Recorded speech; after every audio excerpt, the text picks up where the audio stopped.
Assalamualaikum warahmatullahi wabarakatuh. Dalam kesempatan kali ini kita akan melanjutkan pembelajaran fikih mengenai sholat Jumat. Untuk hari ini kita akan mereview atau mengulang kembali materi yang telah kalian buat peta konsepnya. Kalian telah membuat peta konsep tentang sholat Jumat. Peta konsep itu paling tidak memuat pengertian, hukum, rukun, syarat wajib, syarat sah, syarat sunnah, dan larangan sholat Jumat. Nanti juga dibahas hikmah melaksanakan sholat Jumat. Terakhir adalah tata cara dan praktek. Pertama kita bahas adalah keutamaan sholat Jumat. Hari Jumat merupakan hari yang paling mulia karena kemuliaannya, maka hari Jumat disebut juga Sayyidul Ayyam, yang artinya penghulu segala hari. Sholat Jumat merupakan aktivitas ibadah wajib bagi pemeluk agama Islam laki-laki yang dilakukan setiap hari secara berjamaah pada waktu dengan ketentuan yang telah diatur dalam hukum Islam. Orang Islam laki-laki yang meninggalkan 3 kali sholat Jumat berturut-turut tanpa alasan yang sah atau yang dibenarkan oleh syar'i atau hukum agama, Rasulullah SAW mengisyaratkan dengan jelas bahwa orang tersebut dinamakan munafik. Orang Islam tetapi tidak mau menjalankan sholat Jumat dinamakan orang munafik. Juga beliau menggunakan istilah Allah menutupi hatinya dan lalai bagi yang meninggalkan sholat Jumat. Lanjut, hukum sholat Jumat. Hukum sholat Jumat adalah fardu ain bagi setiap muslim laki-laki yang sudah dewasa, merdeka dan bermukim, dalam artian tidak sedang dalam perjalanan jauh. Firman Allah dalam Quran surat Al-Jumu'ah 9, A'udzubillahi minasyaitonirrajim. Ya ayyuhalladzina amanu idza nudiya lis-sholati min yaumil jumu'ati fas'au ila dzikrillahi wa dzarul bai'. Dzalikum khairul lakum in kuntum ta'lamun. Artinya, wahai orang-orang yang beriman, apabila telah diseru untuk melaksanakan sholat pada hari Jumat, maka segeralah kamu mengingatkan Allah dan meninggalkan jual beli. Yang demikian itu lebih baik bagimu jika kamu mengetahui. Rukun sholat Jumat. Rukunnya sholat Jumat.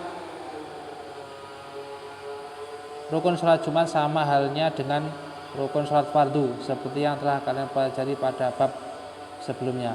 Sedangkan khutbah sholat Jumat yang pertama adalah mengucapkan puji-pujian kepada Allah, membaca 2 kalimat syahadat, membaca sholawat atas Nabi Muhammad SAW, memberi wasiat atau pesan mengenai ketakwaan, dan mengajarkan apa-apa yang perlu kepada jamaah Jumat. Khutbah Jumat. Khutbah Jumat. Syarat-syarat khutbah Jumat. Khutbah dimulai setelah masuk waktu zuhur. Khutbah dilaksanakan sebelum melaksanakan sholat Jumat. Khutbah memberi khutbah atau ceramah dengan cara berdiri jika mampu. Khutbah duduk sebentar di antara 2 khutbah. Khutbah diucapkan dengan suara keras. Khatib dalam keadaan suci dari hadas dan najis. Khatib menutup aurat. Sunnah khutbah Jumat. Khutbah disampaikan di atas mimbar. Khatib memberi salam. Khatib hendaklah duduk di mimbar setelah salam ketika azan dikumandangkan. Khutbah disampaikan dengan kalimat yang fasih, terang dan mudah difahami. Khatib menghadap ke jamaah Jumat atau pendengar. Terakhir mengurutkan 3 makna khutbah: puji-pujian atau alhamdulillah, syahadat, asyhadu an la ilaha illallah, serta dan sholawat Allahumma sholli ala sayyidina Muhammad. Terakhir adalah wasiat atau nasihat, ittaqullah itu. Syarat wajib sholat Jumat. Beragama Islam, sudah balik, berakal sehat, laki-laki, sehat fisiknya, tidak dalam keadaan sakit, bermukim, dalam artian tidak sedang dalam bepergian jauh.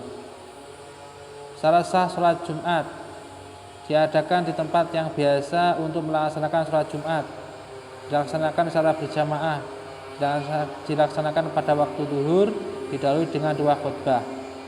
Larangan dalam sholat Jumat: bercakap-cakap apalagi bercanda, datang ke masjid setelah iqomat, menegur orang dengan bersuara, membaca Al-Quran ketika khatib berkhutbah, membaca buku ketika khatib berkhutbah, tidak menyimak apa-apa yang disampaikan khatib. Sunnah-sunnah sholat Jumat: sebelum pergi ke masjid mandi sunat dulu, kemudian memakai pakaian yang bagus, lebih utama yang berwarna putih, memakai wangi-wangian, memotong kuku, menggunting kumis dan menyisir rambut, bersegera pergi ke masjid, menempatkan diri di shaf depan, melaksanakan sholat tahiyatul masjid, memperbanyak zikir, sholawat, membaca Al-Quran, dan bisa juga sholat sunnah sebelum khutbah. Sholat Jumat ada beberapa hikmahnya ya, diantara adalah bisa mempererat persaudaraan, menjalin ukhuwah Islamiyah di kalangan umat Islam, menambah wawasan, melatih kedisiplinan, menghargai waktu, tertib, dan bisa sebagai sarana syiar agama Islam. Kemudian ada orang yang uzur atau diperbolehkan tidak sholat Jumat. Yang pertama adalah sakit keras sehingga tidak mampu melaksanakan sholat Jumat. Misalkan dalam masa sekarang ini terkena penyakit corona, akhirnya tidak bisa kemana-mana, itu termasuk uzur keras. Nomor 2 adalah musafir dalam perjalanan jauh, kemudian karena hujan lebat atau karena angin kencang, banjir, atau cuaca sangat panas seperti di padang pasir. Cuaca ekstrim juga merupakan uzur atau halangan sholat Jumat.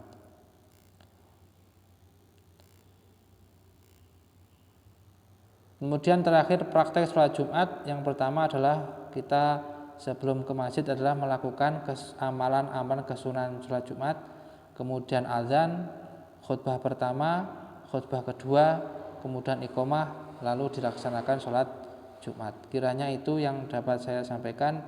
Bila ada pertanyaan tolong disampaikan di grup ini. Demikian akhirul kalam. Assalamualaikum warahmatullahi wabarakatuh.